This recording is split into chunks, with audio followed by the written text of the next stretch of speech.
It's time for Security Now. Steve Gibson is here. We've got RDP. We've got VPNs. We'll talk a little bit about something Intel's calling Shadow Stack and why you will want this on every i86 or x86 architecture. And finally, folding at home, how you can help conquer COVID with your spare cycles. It's all coming up next on Security Now. Security Now comes to you from TWiT's LastPass studios. Stay in control when it comes to your company's access points and authentication. LastPass makes enterprise-level security simple. Check out lastpass.com/twit to learn more. Podcasts you love. From people you trust. This is TWiT. This is Security Now with Steve Gibson. Episode 760, recorded Tuesday, March 31st, 2020. Folding proteins. This episode of Security Now is brought to you by ExpressVPN. Protect your online privacy with one click. It's that easy. For 3 extra months free with a 1-year package, go to expressvpn.com/securitynow. It's time for Security Now, the show where we cover security, privacy, and how things work. Eventually, in obsessive detail. We're only half an hour late, Steve. This is a new world record. Welcome, Steve Gibson, host of our show. Great to be here, Leo, with you for episode 760 for the last day. This is a Tuesday, the last day of March, which means that Tuesdays April's Patch Tuesday, as I've noted before, will be as late in the month as it's possible to have it, as happens from time to time. We got a bunch to talk about, a bunch of fun stuff, sort of a potpourri. We're going to look at some consequences of increased telecommuting with the expanded use of RDP and VPNs skyrocketing. We've got a new bug. I heard you mention it in MacBreak. In iOS's handling of VPN connections, which is not a huge problem. As you said then, I'm sure Apple will fix it, but it's kind of interesting. We also look at Google's unrelenting quest to get the www out of URLs against also unrelenting pressure against doing that, apparently. We have some changes to Firefox and further revisions of browser release schedules as our major browser producers work to figure out, this new world that we're living in. We're going to take a deep dive into a very welcome forthcoming code security feature for Windows 10. We're going to share an action item for users who have put the OpenWrt firmware onto their routers. Also, the result of an independent audit of Cloudflare's privacy enforcing DNS service. Then I want to update our listeners on a few interesting bits of feedback regarding Squirrel and SpinRite. And then we're going to finish by examining a new opportunity, since SETI at Home has shut down, to donate our unused CPU cycles for help with COVID-19 research. Thus, the title of this podcast, Folding Proteins. Ooh, I'm curious about this because I'm a little skeptical. We did SETI at Home for 20 years, and I'm a little skeptical. Maybe it's a little different to be searching for space aliens from the background cosmic radiation, different from proven technology to understand the molecular modeling of amino acids. And Folding at Home has some success stories to tell about. Yes, that's the key, right? Yeah. They've actually used these, multi-teraflop, multi-petaflop. We're now at exaflop, believe it or not. Wow. The current Folding at Home base of computers has a power equal to the sum of the world's 7 largest supercomputers combined. It is a stunning resource. And in fact, that's part of the problem is it's got too much power. They're like apologizing for the fact that people's computers aren't busy all the time, because like we're working as hard as we can to keep them busy. So anyway, we'll talk about that at the end of the podcast. Nice. Our show and today. I didn't get from you how many sponsors we Just have. one, and we'll do it right now. Get perfect. it out of the way, and we'll get down to business. Business, as they say. Our show today brought to you by something I think everybody who listens to this show probably understands pretty well.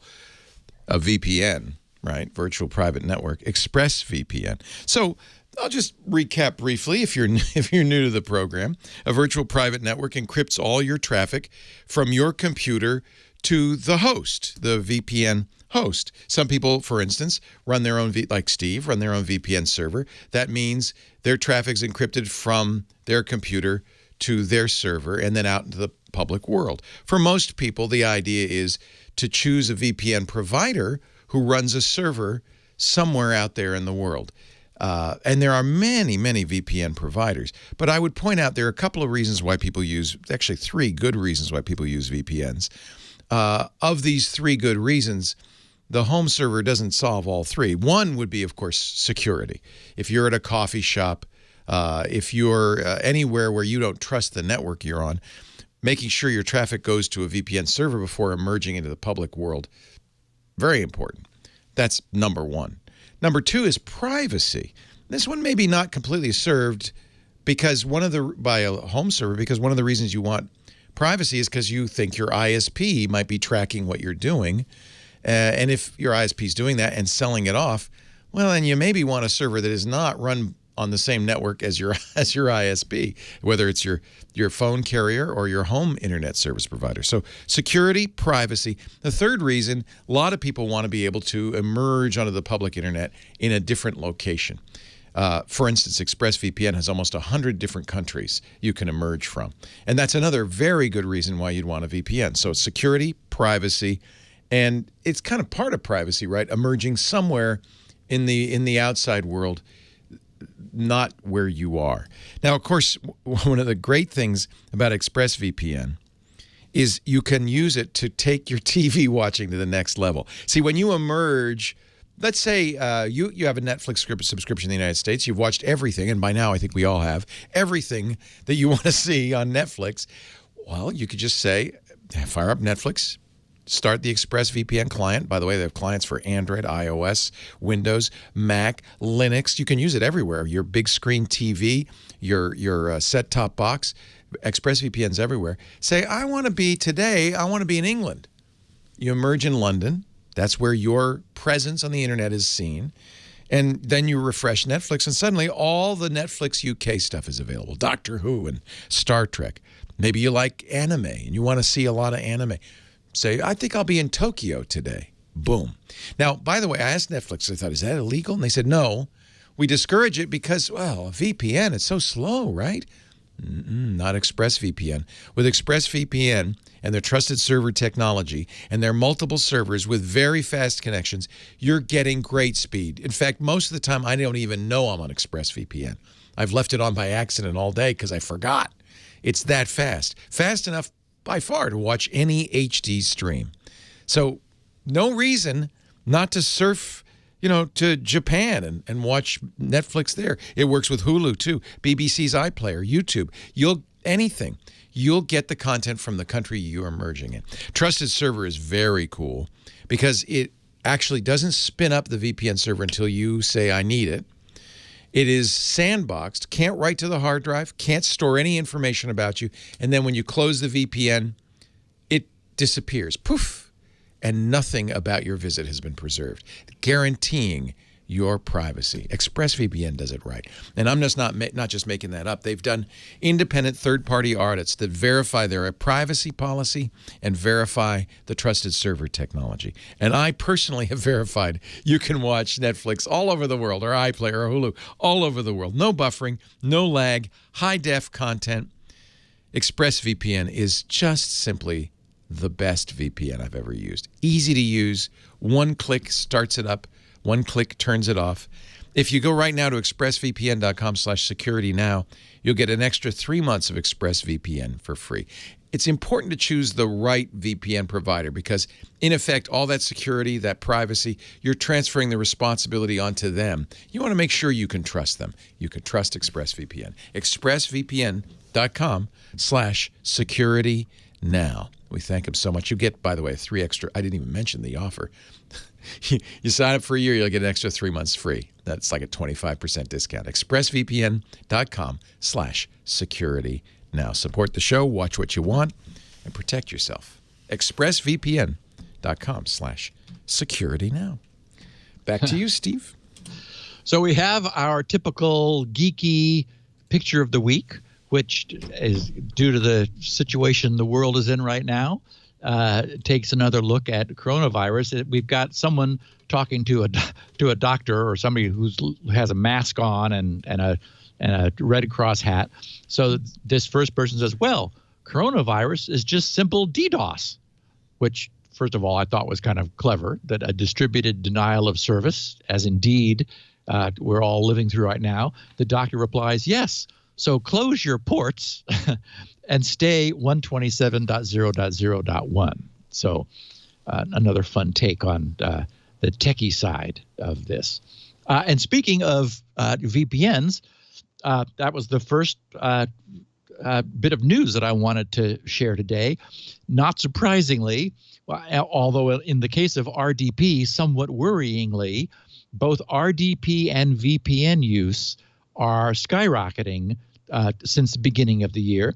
To no one's surprise, the use of the cloud and all remote access technologies has jumped up significantly since this whole stay-at-home went into effect in many parts of the U.S. and also increasingly globally. We have some numbers for that. Microsoft's perpetually security-challenged remote desktop protocol usage, based on the presence of available ports, that is 3389, publicly present on the internet, has jumped 41%. And popular VPN port appearances have gone up by a third, 33%.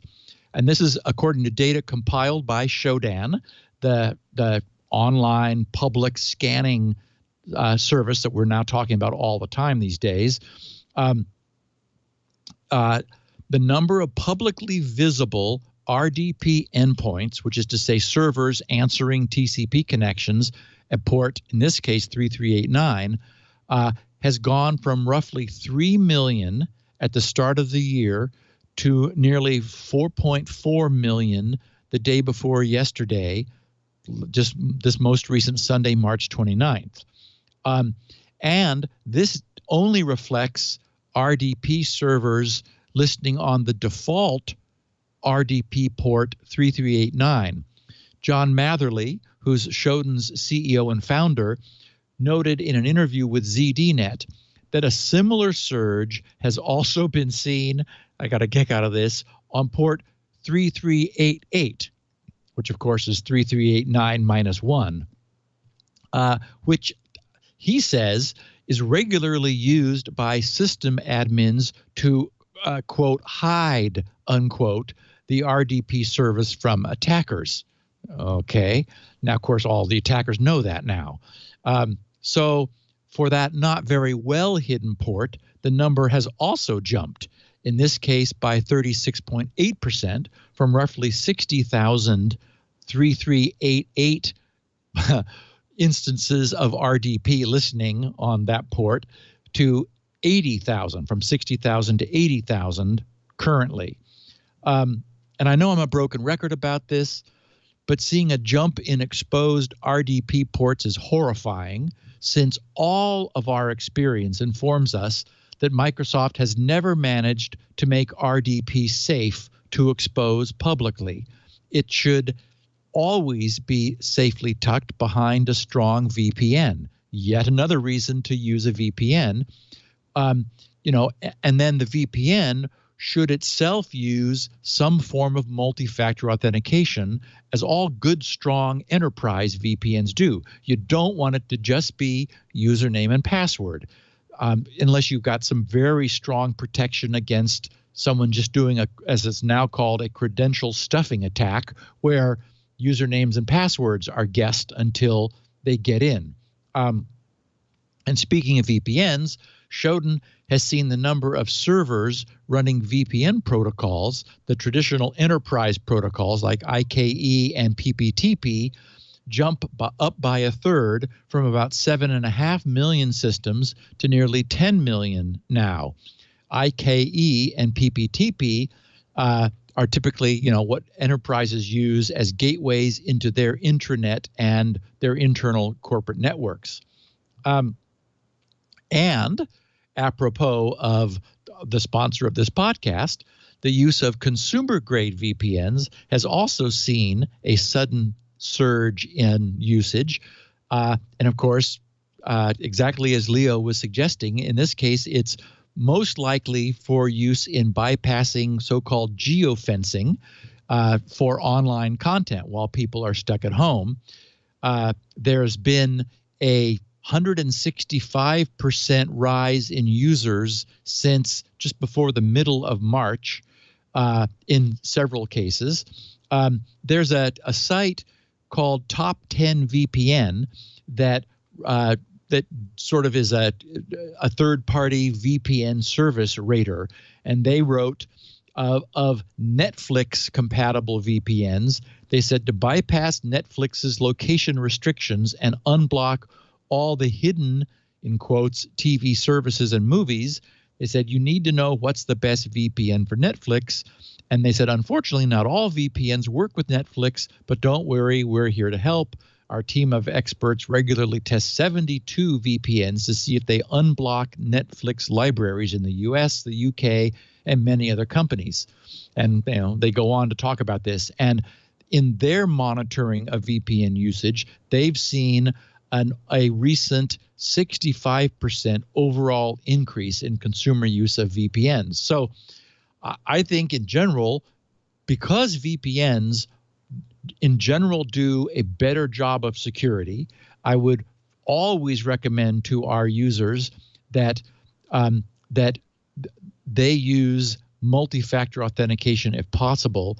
On the other hand, a consumer use of a VPN is going to be on the client side.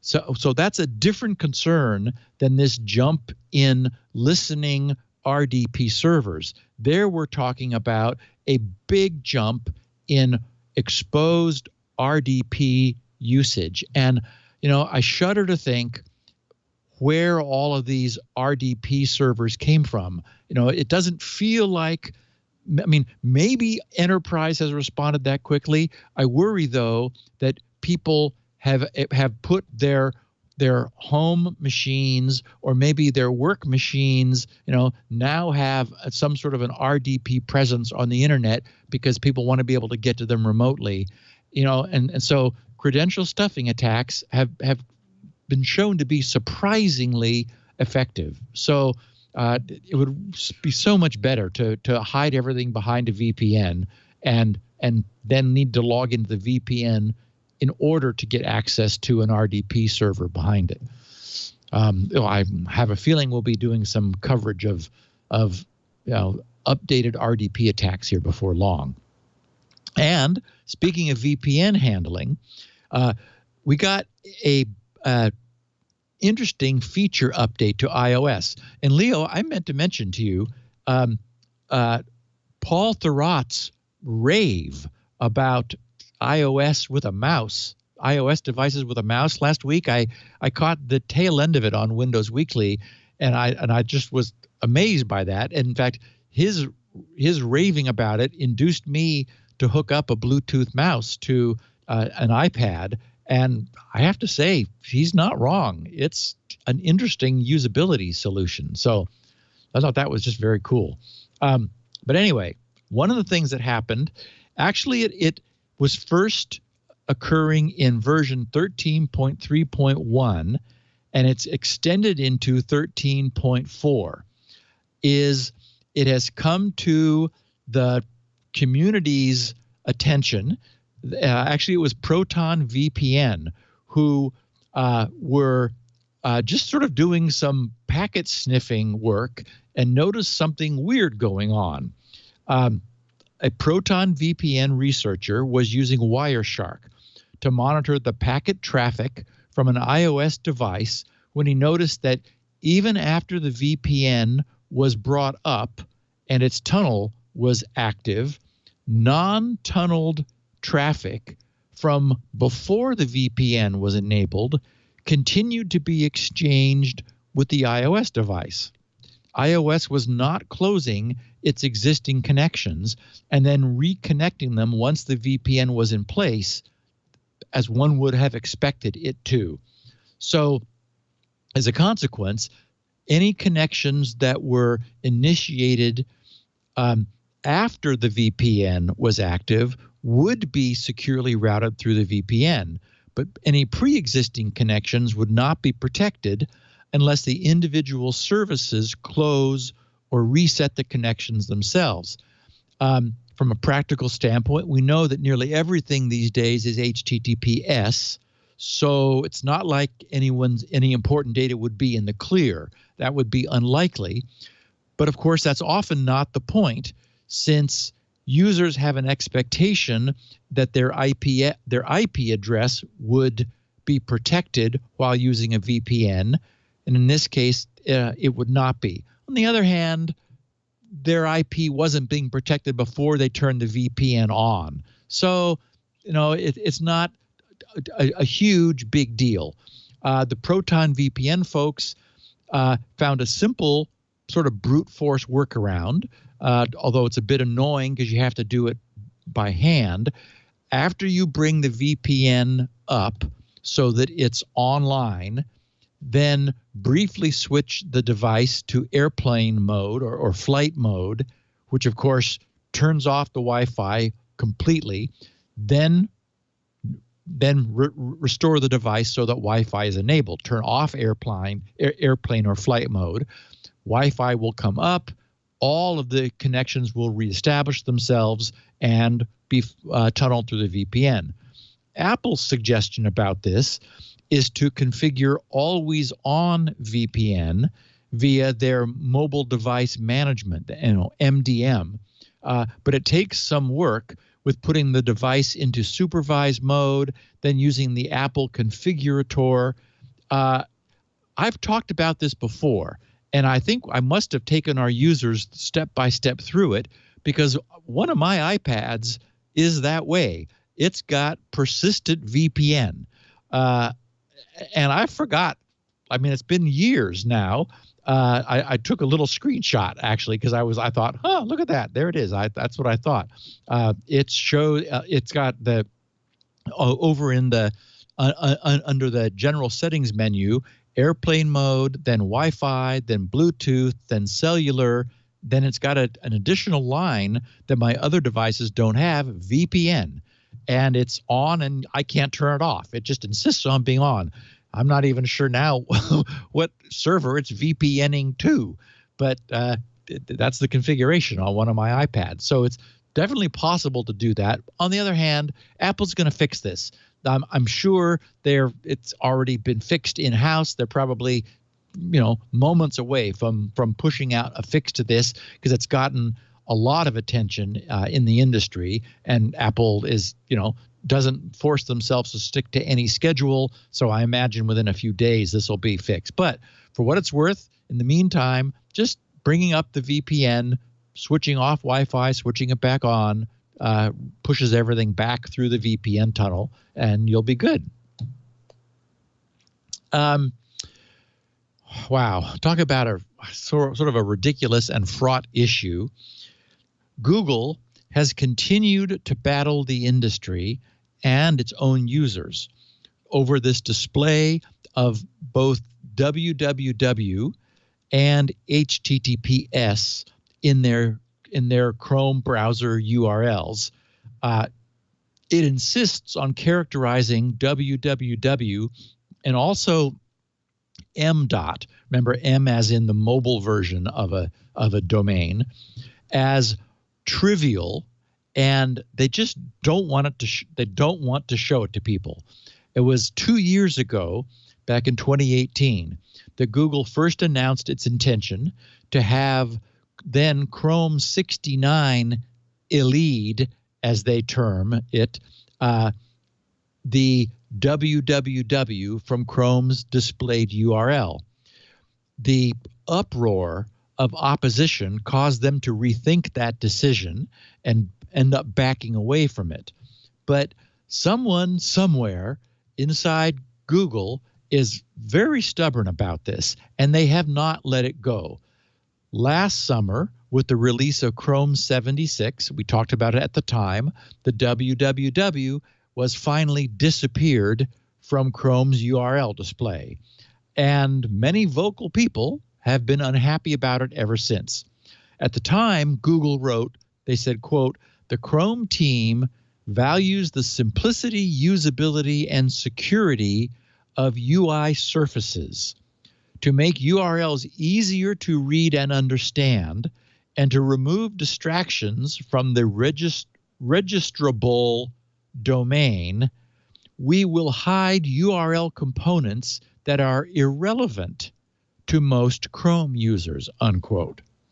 So, of course, conversely, typical complaints are things like, quote, "It causes confusion in that what the user sees as the URL in the omnibox is not reflected in the actual value when copied. It does not match the SSL certificate. And there are many sites that do not automatically map the naked domain to www. In other words, the www is often not superfluous." Which brings us to today. There must have been a large enough outcry over the loss of the www and the HTTPS to again cause Google, after what, 10 months or 11 months to rethink it. No, maybe 8 months. So Chromium developers are now testing a new Omnibox context menu that will give users the option to, quote, "always show full URLs." So I guess it seems like it's a bit begrudging. Google continues to believe that showing what it calls a trivial subdomain will distract users when making security assessments. By this time, everyone's used to www. Sometimes it's there, sometimes it's not. So this feature is currently in the Chrome 83 Canary build. We're currently running 80 publicly. 81 is due soon, within a few weeks. So it's in the 83 Canary build, appearing in a new context menu drops down from the Omnibox, the thing that contains a URL. So after this setting has been set, it will be retained until changed to always display the full web address, including HTTPS and www or m.dot. They outlined their plan for users to opt out of the URL snippage in a post on the bug tracker titled "Implement Omnibox Context Menu Option to Always Show Full URLs." The post's author, Livy Lin, wrote, "The Omnibox context menu should provide an option that will prevent URL elisions for the entire Chrome profile. However, showing the full URL may detract from the parts of the URL that are most important to making security decisions on a web page." So again, they're not letting go of it, but they're acquiescing apparently to the constant annoyance that some old school people have about actually seeing the URL that you are visiting. So anyway, we will have when Chrome 83 is out in the main release, we'll be able to right click on the URL bar, select "I want to see the truth," the whole URL. We'll get it in Chrome and we will keep it. Oh, and I did see a note that it is for desktop versions of Chrome only. I think it may not apply to our mobile smartphone versions. So that's to be determined. And then another interesting piece of good news, Firefox 76 will finally stop assuming HTTP when nothing is specified. Our listeners will know that this is something I've been commenting about being wrong about our browsers for some time. With the majority of websites now HTTPS, and there being a definite bias in favor of moving everything there over to HTTPS, as I've noted several times, it has seemed wrong to me that if someone were only to enter Amazon.com into their web browser, their browser would assume the protocol prefix of HTTP : / So then first jump to HTTP : / Amazon.com, whereupon the Amazon server would almost always, as mine does, GRC does, redirect you over to HTTPS : / Amazon.com. Anyway, Firefox is going to make the change. On their Bugzilla page, which is both where bugs go to die and new features are born, sort of being bugs because they don't yet exist, there's an entry for bug number 1613063, which is flagged as experimental, and it's titled HTTPS only mode. The description reads, currently, if a Firefox user types foo.com in the address bar, then our internal machinery establishes an HTTP connection to foo.com.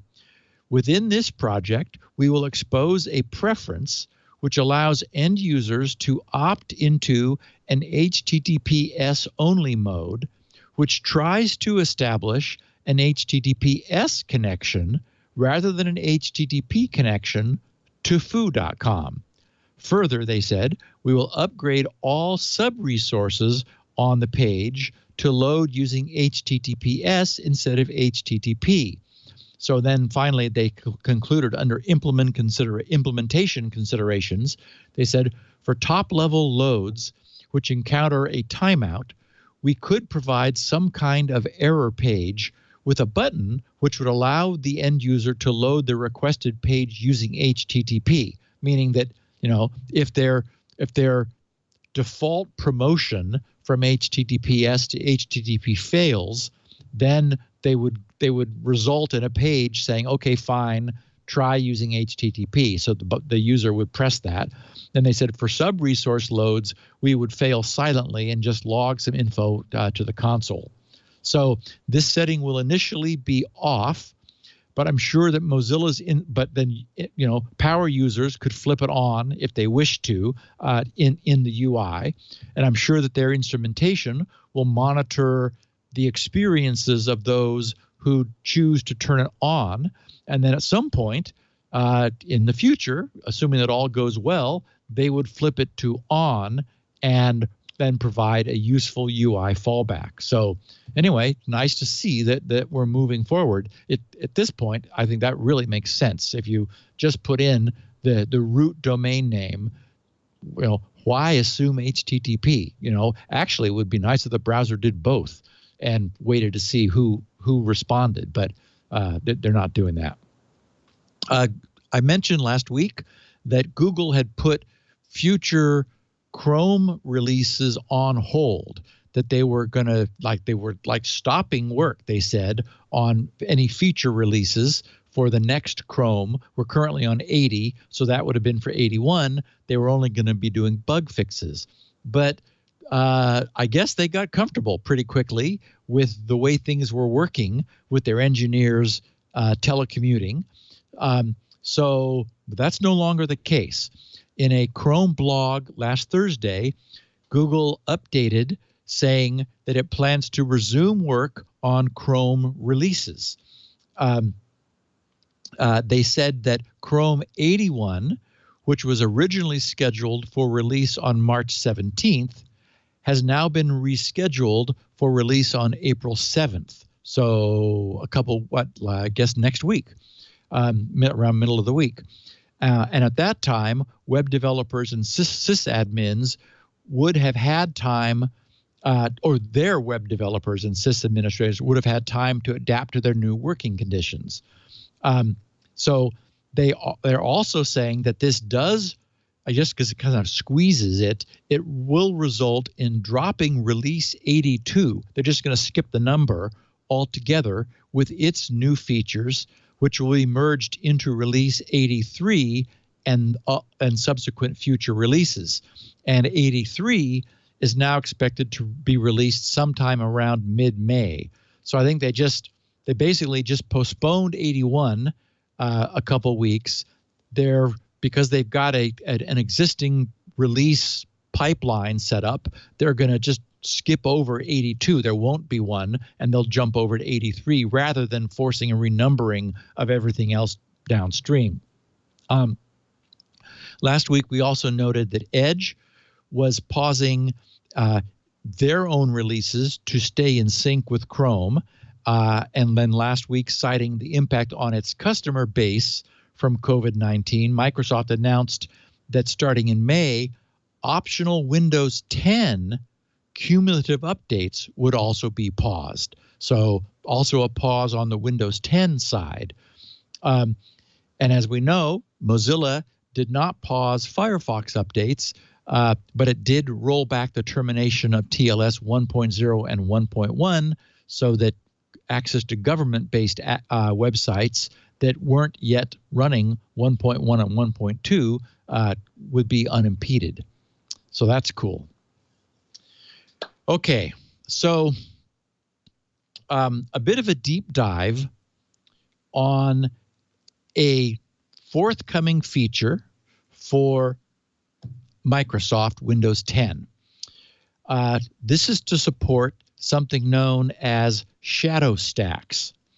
It's something we talked about quite a while ago, so we'll sort of refresh what's going on and what problem this solves. But this is very welcome for future versions of Windows 10. Last Wednesday, Microsoft's Harry Pulapaka, who's their group program manager for the Windows kernel, updated the world on the state of Microsoft's plans to add hardware-enforced stack protection to Windows. In this case, hardware-enforced stack protection takes the form of shadow stacks.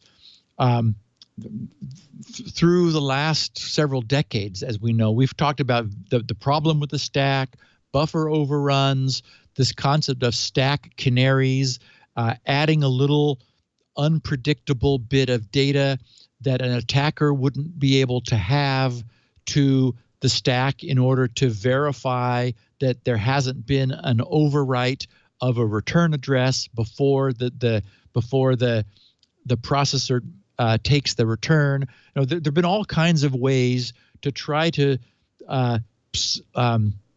shore up the problem that the stack inherently presents. In this case, it requires hardware support from Intel in the form of a new feature being added to the most recent chips known as CET, Control Flow Enforcement Technology. And back when we talked about the way processors operated in general, I talked then about how the stack itself, the concept of an execution stack, is one of the key innovations in the design of CPU architectures. It's been around for a long time, but not forever. For example, the earliest DEC PDP mini computers and other early mini computers back in the 70s did not have a stack. When I was writing those demo programs for the PDP-8s behind me, those PDP-8 emulators, the lack of a stack was an annoyance because it's so handy. And one of the primary things that a stack does is manage subroutine calls. That is, you're executing code, you want to call a subroutine, a commonly used procedure to do something. For example, maybe it's to get a keystroke from the keyboard. And because in many different places in your code, you may want to get a keystroke from a keyboard, rather than duplicating that code, the keyboard reading code all over, you create one, you just do it once. You create a routine that does that. And instead, you call that routine, that is, you jump to it from all over in your code. In low-level computer programming, a jump instruction just changes the location where the computer is running. A subroutine call somehow saves where you are so that after running the subroutine, you can return to it. Well, the PDP-8 doesn't have a stack. So they came up with a kludge, which was to store the return address in the first storage word of the routine, and then to start executing with the second storage word in the subroutine, so that the subroutine would return to its caller by looking at the address in the first word of the routine and jumping there, an indirect jump through the first word of the routine. Well, that was clever, and it was simple to implement in logic. But one of the problems is that you cannot have recursion if you do that. That is, you could never have that routine call another routine that might then come back and call that first routine, because it would overwrite the return instruction that was first stored the first time the routine was called. The beauty of a stack is it solves this problem with recursion in a very elegant fashion. The stack is just a region of memory set aside in the system, and a register points to what is kind of arbitrarily decided as the top of the stack.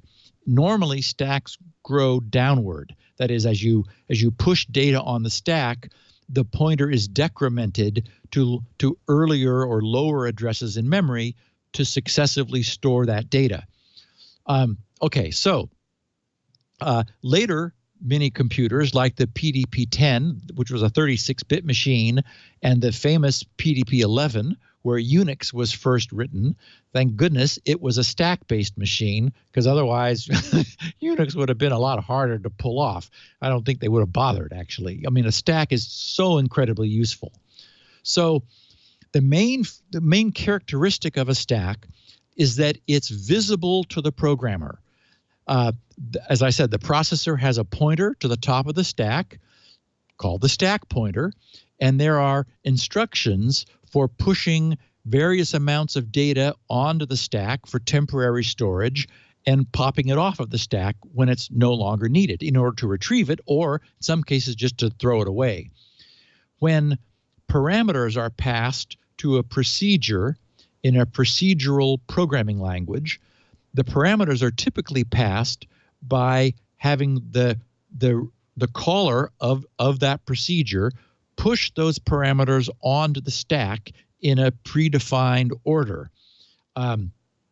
Then the procedure calls the calling procedure then calls the subroutine, the procedure that it's looking for, which pushes the caller's return address onto the stack as the system then jumps to the beginning of the procedure.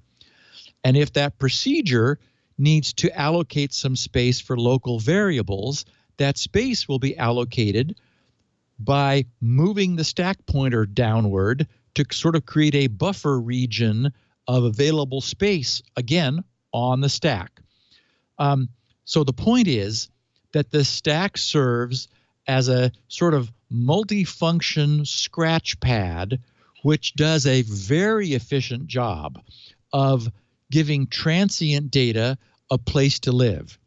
And the stack is visible to the programmer. whose caller's parameters and its own local variables are all present and accessible by offsets into that stack. And as we know all too well, programmers often allocate, unfortunately, temporary communications buffer space on the stack, which, if they're not careful, allows more to be read onto the stack, thus overflowing data and causing buffer overruns on the stack. But when all goes well, a stack is an incredibly elegant innovation for CPUs. Okay, so what's a shadow stack? I deliberately noted the many different sorts of things that cohabitate and share that single stack. And as we've seen historically, the biggest danger is that the control flow data, that is the subroutine return addresses, share the stack with the many other sources and types of non-control flow data. And remember, all of it is visible to the programmer. That is, it's their stack. It's the currently executing threads stack. So, for example, if a programmer wished to cause his subroutine to return somewhere other than back to its caller, hard to see a good use case for that, but if the programmer wanted to, it would be trivial for him to arrange. He'd simply overwrite the correct subroutine return address on the stack, waiting, with any other address in the system. And upon executing from the subroutine, the CPU would dutifully read that modified address from the stack and jump there. And of course, the point is, if malicious code somehow managed to arrange to do the same thing, that opens up a huge vulnerability. So by comparison, a shadow stack, this hardware-enforced shadow stack, lives, like its name suggests, in the shadows. Unlike the primary system stack, it is not visible to the programmer. It's not something the programmer can see or has any access to. This means that it's also not visible to any malicious code that might get loose. So Intel has added this shadow stack feature to their future CET-equipped CPUs. Unlike the main system stack, which contains this wonderfully dynamic hodgepodge of data and control flow, the shadow stack contains only a stack of return addresses, and it's managed by the CPU behind the scenes invisibly. When a programmer makes a call to a subroutine procedure, this CET-equipped Intel CPU pushes the return address to the caller's return address onto both the main system stack and the invisible shadow stack. The main stack receives and holds all manner of other information, as I was talking about, before and after and during the call. But the shadow stack only has return addresses.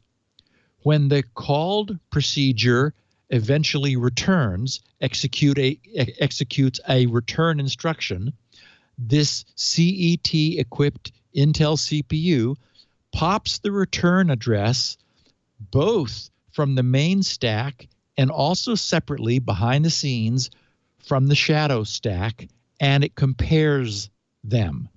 They are guaranteed to match so long as nothing nefarious or maybe inadvertent has modified the return address on the system stack. So it performs a nice sort of local stack verification in hardware, stack status verification in hardware. But those two return addresses are guaranteed not to match if anything might have modified or overwritten the original value stored on the big visible system stack. So this makes for a very slick way to enable Intel's CPU hardware to catch any of the very common stack overwrite mistakes, as well as buffer overruns and other common stack-based security flaws. It's gonna have, essentially zero software or timing overhead, operates entirely on hardware based on this additional microcode and hardware support from Intel. It has been lagging. Last Wednesday's announcement was that support of this technology was now under development by Microsoft, and a preview is available in the Windows 10 Insider preview builds, the so-called fast ring. The specification for this has been public for several years. They first started talking about 4 years ago in 2016, and support for it has preceded the wide availability of the hardware that actually supports it. The very popular GCC compiler suite and glibc both added support several years ago. But once all of the pieces come together, what we'll effectively have is a significant step forward in our functional CPU architecture. As I've said, the innovation of the stack as a general purpose, very efficient catch-all for the storage of temporary dynamic data and control flow has been a huge innovation in PC architecture or CPU architecture, but it's always suffered from being also a little bit brittle and prone to either inadvertent mistakes or malicious abuse. So adding this invisible control flow shadow stack will solve this problem of this multi-purpose stack very elegantly for the industry. I'm super excited that Windows 10 will be getting this, and Intel's chips. I tried to dig around and figure out at which point this would actually appear. I was unable to find anything definitive about which version of Intel hardware did actively have this, but it's something where the Intel, I don't know if it's Spectre and Meltdown, or if they realized, oh my goodness, we've got some other problems of in the microcode with this that's kept pushing it back. But people have been waiting for this to get added to the Intel architecture for quite a while, and it looks like we're seeing it finally beginning to happen. And it must be in the latest hardware, otherwise there would be nothing to test it with under Windows 10. But that'll be nice when this problem is solved, because as I've been saying, it feels like we have some fundamental problems with the way our software works, and it needs to be rethought. One possibility is to make our languages far more automatic. That is, take the power out of the hands of the programmer, although programmers lose power, kicking and screaming. The alternative is to come up with good ways to make our hardware help these problems much more than they have been. And this is just a perfect example of that happening. So, it's going to be great when we have Windows support. And it looks like as soon as we get the various Linuxes and probably Mac recompiled with these features turned on, they'll have them too. Oh, and if these features are turned on and you're running on a chip that lacks the hardware support, it's just ignored. It just doesn't raise an exception because there is no comparison of the two stacks performed during a return jump. So we have an instance of the press running around again with its hair on fire, screaming in one case, patch now, critical flaw found in OpenWrt router software. Okay, kinda. The situation is not good, but it's also not the end of the world. But anyone who would knowingly be running OpenWrt. And since that's an open source alternative that's loaded on top of other router firmware, I imagine anybody who is running OpenWrt knows they are. So there is a potential supply chain exploit, and it's very good that it was found and has now been fixed, since it might conceivably have been exploited in either targeted or widespread attacks. The problem was discovered and responsibly disclosed earlier this year by a guy named Guido Vranken, who was working with a company called For All Secure. And I think our listeners will find his description of his discovery interesting. I have the link for the full blog post. I'm just reading the top of it because he then goes into a much more detailed description. But just his introduction is neat. He said, for All Secure, I've been focusing on finding bugs in OpenWrt using their Mayhem software. And Mayhem is a fuzzer. We were talking about fuzzers recently. He said, my research on OpenWrt has been a combination of writing custom harnesses, meaning, interfaces for the fuzzer, running binaries of the box without recompilation and manual inspection of code. He said, I found this vulnerability initially by chance when I was preparing a Mayhem task for O-Package. O-Package is the OpenWrt package manager. Anyway, he said, Mayhem can serve data either from a file or from a network socket. O-Package downloads packages from downloads.openwrt.org. So my plan was to let this domain name point to 127.0.0.1 from which Mayhem is serving. He said, to test if O-Package would indeed download packages from a custom network connection, I set up a local web server and created a file consisting of random bytes.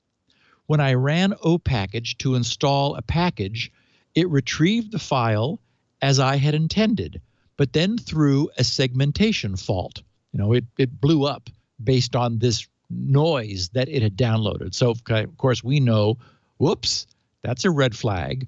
He said, I didn't understand why an invalid package would cause this error. After all, the package should not be processed if the SHA-256 hash was incorrect. My initial hunch was that O-Package would download the package, unpack it to a temporary directory, and only then verify the SHA-256 hash. Excuse me. You want to take a little break? Just a little sip of I didn't coffee. give you your usual coffee break. Sorry. Thank you, buddy. Yeah. So anyway, he said, and only then verify the SHA-256 hash before definitively installing it to the system. He said, I suspected that the unpacker couldn't deal with malformed data. Okay, there's another red flag, but we're going to run across many of them before we're done here. He said, like the file with random bytes served from my web server. And I have to mention that it should raise an alarm for everyone that he was able to set up a web server which O-Package would download from. Because, not good. Wait, what? Like what? So he said, further inspection, as everybody with, I hope everybody with OpenWrt is sitting down at this point. Further inspection showed that the SHA-256 hash wasn't being checked at all, which is the basis of the vulnerability at hand, meaning this first of many. He said, I was right about the unpacker being buggy, though malformed data would lead to a variety of memory violations. He said, once I confirmed that O-Package would attempt to unpack and install any package it downloads, I was able to recreate the findings with Mayhem with just a slight modification to O package. He said, I set up a Mayhem task for O package install ATTR. He said ATTR is a small OpenWrt package, obviously to show attributes. He said, and implicitly, Mayhem was able to find the remote code execution bug by detecting the memory bugs in the package unpacker.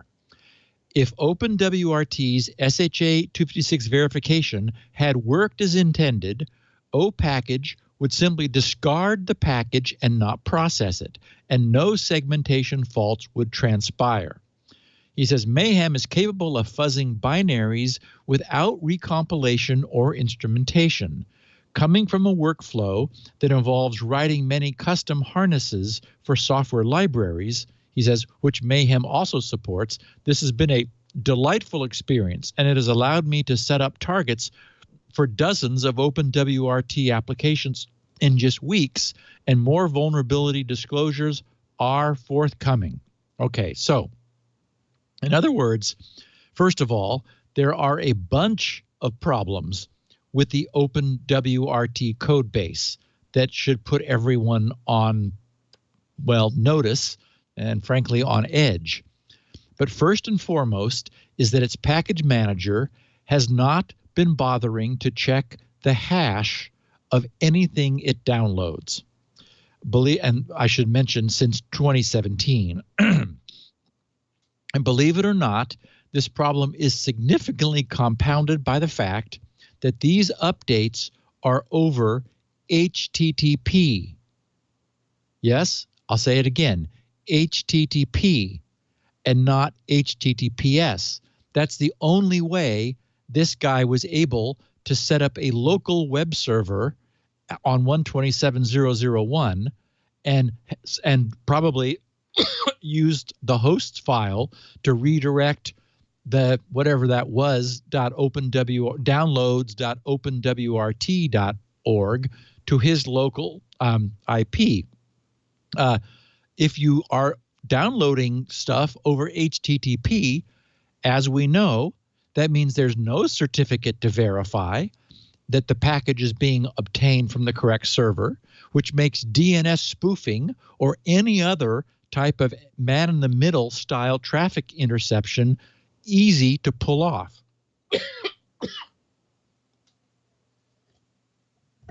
I guess I'm not quite back to 100%, but well, it could just be nearly so. Or something. Just a cough. Okay, so the OpenWrt project has known about this since the beginning of the year. They recommend carefully upgrading. I think I put the word carefully in because, again, if it's over HTTP, you got to be sure you're downloading your update from the proper place to the latest version. That means making sure you're connecting to the correct server. Make sure that your DNS has not been changed. And interestingly, although I haven't reported it just because I just didn't have time with everything else that's been going on, there have been a bunch of router DNS attacks recently. So definitely make sure that your router is using the valid DNS servers that you deliberately configured it for, and that it might not have been changed. Because, of course, that is the trivial way that you pull off a man-in-the-middle to a non-HTTPS site just by redirecting downloads.openwrt.org. Okay, so the bug was introduced. It's been given CVE 2020-7982, was introduced in early 2017. It affects OpenWrt versions 18.06.0 through 18.06.6. So that range of 18.06 versions, and 19.07.0, and also separately the OpenWrt LEDE fork version 17.01.0 through 17.01.7. the fix was applied to an updated version of that 18.06 series, taking you to 18.06.7, which is what you want if you were using 18.06, and to 19.07.1 if you currently have 19.70.0. It was released at the beginning of February. It's been around. Maybe your device has updated itself. In any event, you want to get that fixed if you're an OpenWrt user, because now it's been made publicly widespread, widely known, and people who don't fix that could find themselves victims of the problem.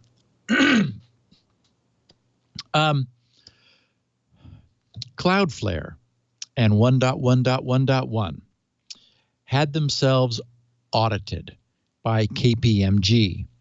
As we know, Mozilla's decision to route all of its browser's DNS queries by default via DOH, DNS over HTTPS, to Cloudflare raised a bunch of noise when it was first announced. Many creaky old school Unix diehards chafed over the loss of DNS's inherent distributed design. People complained that this was, becoming sort of a monoculture of DNS if all Firefox users' DNS went through one provider. And perhaps some or much of this was due to their lack of long-term knowledge of who Cloudflare is. I wasn't worried. They may have believed, if they didn't know otherwise, that it was just some random provider. And in truth, if Cloudflare was not as well known to me and us, Leo, and our listeners, I'd have been concerned by the idea of trusting some random single provider.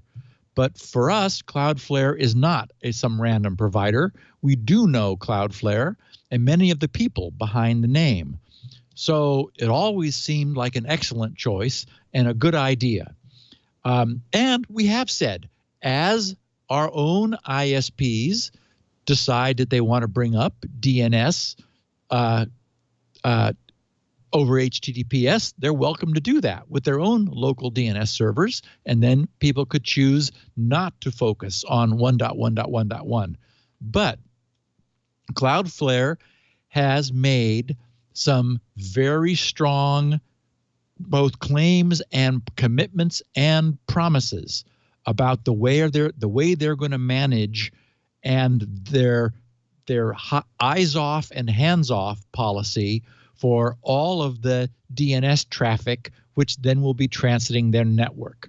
So the good feeling we have always had about them has been solidified, because they opened for a long period of time last year their entire network to KPMG for the sake of allowing a fully independent audit.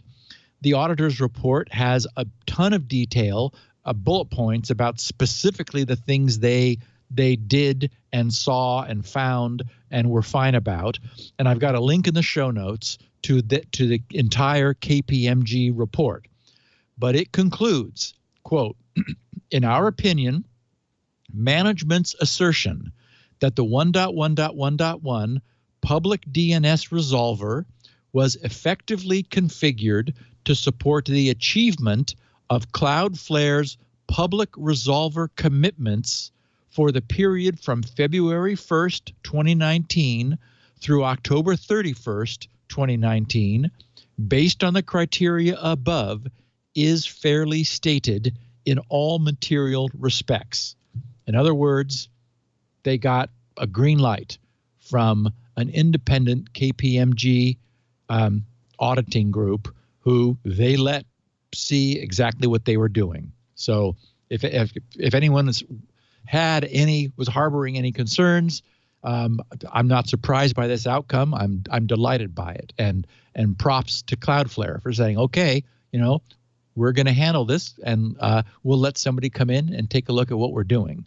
And actually, based on the detailed report, they really dug in. This was not some some token transient BS, bureaucratic audit. It was down at the edge resolver, syslog is logging or not logging, and what is logging, and the retention of packets. And I mean, it was in real detail. So I came away completely pleased and convinced. Oh, and I wanted to acknowledge everybody, and yes, even you, Evan Katz, for informing me that the new Edge Chromium browser is going to be receiving vertical tabs. Yay! That's your feature that you keep using Firefox. The sole feature keeps using Firefox. Yes, it is. Nothing replaces that. And so, and of course, all of our listeners know it. And so I was the subject of a Twitter storm. They're going to be adding vertical tabs. And all I can hope is that Google will, for whatever reason, who has stubbornly refused to do so, will say, looks kind of popular over there. Looks kind of good. Maybe we should consider doing that. Tell me why you like vertical tabs. Well, because a tab is vertical. I mean, I'm sorry, a tab is horizontal. Yeah. A tab is horizontal. It is, and so you can stack them much more efficiently vertically than you can stack them horizontally. So and all of our screens are no longer 4x3. They're all 16:9 or more. So typically, if you bring your browser full screen, now it's just sitting in, your browser sort of, the content is in the middle with a lot of dead space on both sides. So put the tabs there. You can see them easily. It just makes sense to sort of square the browser window by filling the left side with tabs that work vertically. It just seems like crazy that it isn't a default. So anyway, apparently someone at Microsoft agrees, and yay, Edge will be getting those with a Chromium engine on the back end. So everybody gets to win. How do you're not using an extension to do it in Firefox. You're just using the little browser. What do they call that? The little browser gutter on the left, right? You're turning that on. No. I actually do have. I have Use something an extension called Tree. for it. Okay. Yeah, Tree. I have tree style tabs, which creates a hierarchy of tabs, which I don't know. I like. I don't think Firefox does it natively. Well, it does, but it's kind of a weird. Here, I'll put it on the left so you'll feel more at home. This is that. This is that gutter I was talking about, and you can have it be a variety of things, including synced tabs, which is all the tabs that all your machines have. So you turn off the. I don't know. I still have tabs though, so I don't really know how that would be. Yeah. So you'd want to have the extension. Yeah, I do use one, and there are a number of vertical tab extensions for Firefox. Weird that if it's just an extension, that Chrome doesn't have an extension that does it. That's there is one. I think Chrome's UI, for some reason, fights it. There is an extension that hangs a separate window, sort of as a sidecar off the side, but it just doesn't feel right. And besides, I've solved the problem with Firefox. I just want to have it. You don't care? Yeah. Although I would love to have it native, and someday the world is going to capitulate, apparently, and we're going to get vertical tabs. That's good. Squirrel. Yeah, Squirrel now has a beautifully written, open source, cross-platform, Windows, Linux, and Mac OS native Squirrel client and library. Nice. So Squirrel for Linux, Squirrel for Mac OS, no more need to use Wine. I meant to put screenshots in the show notes, and I just forgot. This is the work of Jose Gomez and Alex Hauser. Jose previously wrote the OAuth 2 provider for Squirrel, and Alex did a lot of work with Daniel's Android client. Oh, yeah, Jose helped me get it on the TWiT community. Right. Yeah. Right. So this client now has a new forum over on GRC's Squirrel forums at squirrel.grc.com. Not a trivial subdomain. And the project is being hosted on GitHub. I've got the link in the show notes for anyone who is interested. It's github.com/squirreldev, SQRLDEV /squirrel.net client. So those guys have just produced a beautiful cross-platform client. So all of our desktops are covered now. And as for SpinRite, I was, as I noted, a bit slowed down by what I strongly suspect, without evidence yet, was COVID-19. As we know, there's increasing talk about an antibody test, and I will be first in line for it as soon as it's available. I'm going to be very disappointed. We should take bets on whether you had it or not. Yeah, I just Lori actually thinks not. She thinks because you didn't have a fever, which is, as we were talking about it before the show, a common symptom. It is like very common. Yeah, it is. I also didn't have. I had respiratory compromise. I mean, I had this weird dry cough. You're still coughing, dude. You definitely had that. Yeah, whatever it was you had for weeks. Yeah. And yeah. So anyway, the moment there will be an antibody test, and it's going to be a few more weeks, I think. But there's a big push for it because people who were positive for the antibody are presumably immune for some length of time. The most recent medical feeling is 1 to 3 years. But we just don't really know. But based on other known coronaviruses, that the expectation is at least a couple years of immunity. And then you may get it again, but be asymptomatic. Your body might just deal with it. Or it'd be more mild. Exactly. Yeah. Exactly. Anyway, so while I was unable to code, I did manage to read the second of Hamilton's Salvation trilogy, and it did not disappoint. I'm now one book behind on Rick Brown's Frontiers saga. I've read and very much enjoyed the first 27 books, so book number 28 awaits. Jeez. But those are much lighter reading. All that said, I was back to work on SpinRite's AHCI driver over the weekend, and I will be returning to it this evening, and I'm hoping to have some new code for our anxious SpinRite testers to test soon. So moving forward on all fronts once again. Before we get to folding, Yeah. I did want to mention there's been another Marriott breach. Oh, 5.2 million. You saw it. Okay. I wasn't sure if you missed it or not. This one's not as significant because they got credentials for some Marriott employees through the app. It was actually a pretty harebrained scheme. And I guess there was no protection. So having employee credentials gave them access to guest information for 5.2 million customers since January. So once again, guest names, addresses, birthdays, emails, phone numbers, and loyalty reward programs for both the hotel and partner airlines, but no passport information, no driver's license, no passwords. So yeah, there is a service you can use to find out if you are subject to the breach, and I don't know, maybe they'll say they were sorry. They didn't say they were sorry this time. We're not sorry. Sorry, not sorry. There was a breach. Sorry. Yeah. Not sorry. Wow. Anyway, someday, Leo, we're going to figure out how to make a secure website. Yeah. But that doesn't seem to be happening anytime soon. You left it out because you thought it was insignificant, or just yeah. I looked at the what is it, 358 million from the Starwood Hotels breach. Right. And I thought, okay, if you're a Marriott person, you're used to it. Breaches are happening now just so it really commonly. is true, isn't it? Yeah. And in fact, there was even some discussion about whether we now should really call it a breach. If someone puts their data on the internet, is it a breach or an unauthorized access? That's a good point. It's like, well, you published your database on the internet. Yeah, you shouldn't have, but you did. So, didn't really acquire any great hacker skills in order to download the database, which was there on an API. So, is that a breach? You're unhappy, but maybe not. Yeah. You gave it the information. Yeah. So, we now can donate our unused CPU cycles to help provide answers to COVID-19.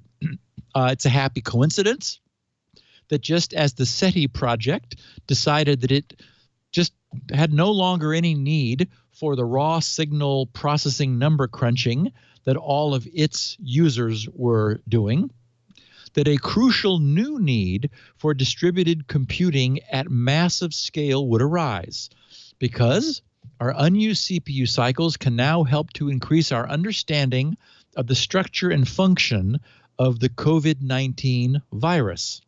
It turns out that molecular modeling can be used to identify therapeutic drugs that might be of use in preventing the COVID-19 spike protein from binding to the ACE2 receptors of the cells in our lungs. In other words, our medical science and molecular modeling technology has progressed to the point that the field of computational biology is now a thing. And oh baby, is it compute intensive. But it's possible to run simulations entirely using very sophisticated math to predict the 3D molecular shape and thus the interactions between biological compounds. Wikipedia has a terrific and up-to-the-date intro that even mentions about folding at home, which is even mentioning COVID-19. They said folding at home, and that's foldingathome.org for those of you who don't want to wait, is a distributed computing project for performing molecular dynamics simulations of protein dynamics. Its initial focus was on protein folding, but has shifted more to biomedical problems such as Alzheimer's disease, cancer, COVID-19, and Ebola. The project uses the idle processing resources of personal computers owned by volunteers who've installed the software on their systems. Folding at Home is currently based at the Washington University in St. Louis School of Medicine under the directorship of Dr. Greg Bowman. The project was started by the Pand Laboratory at Stanford University under the direction of Professor Vijay Pand, who led the project until 2019. Since 2019, Folding at Home has been led by Dr. Greg Bowman, who is a former student of Dr. Pand. They wrote, the project has pioneered the utilization of CPUs, GPUs, PlayStation 3s, message passing interface used for computing on multi-core processors, and some Sony Xperia smartphones. Okay, don't do that. For distributed computing and scientific research. The project uses statistical simulation methodology that is a paradigm shift from traditional computing methods. As part of the client-server model network architecture, the volunteered machines each receive pieces of a simulation, work units, complete them, and return them to the project's database servers, where the units are compiled into an overall simulation. Volunteers can track their contributions on the Folding at Home website, which makes volunteers' participation competitive and encourages long-term involvement. It's like, hey, how many work units have you achieved? And so forth. Folding at Home is one of the world's fastest computing systems. Get a load of this. With heightened interest in the project as a result of the 2019-2020 coronavirus pandemic, the system achieved a speed of approximately 768 petaflops, or 1.5 x86 exaflops at March 25th, 2020, so last Wednesday, making it the world's first exaflop computing system. This level of performance from its large-scale computing network has allowed researchers to run computationally costly atomic-level simulations of protein folding thousands of times longer than formerly achieved. Since its launch on the 1st of October 2000, the Pand Lab has produced 223 scientific research papers as a direct result of folding at home. Results from the project simulations agree well with experiments. So basically, this is doing out on this massive network. As I mentioned to you before, Leo, that the sum of processing power by the world's top 7 fastest supercomputers is less than the current power of the folding at home network. Since February, the folding at home the community has been working on the computationally heavy work of finding out how the COVID-19 virus protein binds to cells. When the outbreak was picking up steam, the Folding at Home project asked for volunteers to donate their computers' unused computational power to help accelerate the open science effort to develop new life-saving therapies. As part of a collaboration of multiple laboratories around the world. Folding at Home says, get this, there's been a roughly 1,200% increase in contributors, with 400,000 new members signing up in the past 2 weeks. So I would imagine the listeners of this podcast will probably be responsible for another serious jump in that number. Due to the project basically being swamped recently, the Folding at Home researchers are working to generate enough work for this massive influx of new processing power to tackle. They indicated that there might be a bit of downtime, that is, like people would be looking and their Folding at Home cycles were not being sucked up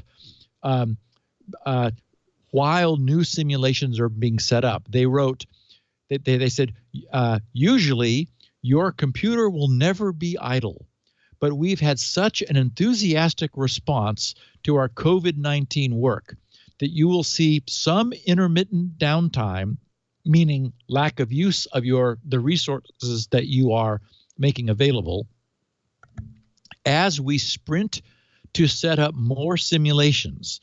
Please be patient with us. There is a lot of valuable science to be done, and we're getting it running as quickly as we can. So I would say a very worthwhile effort for those of us who leave machines on and unattended while we're not using them.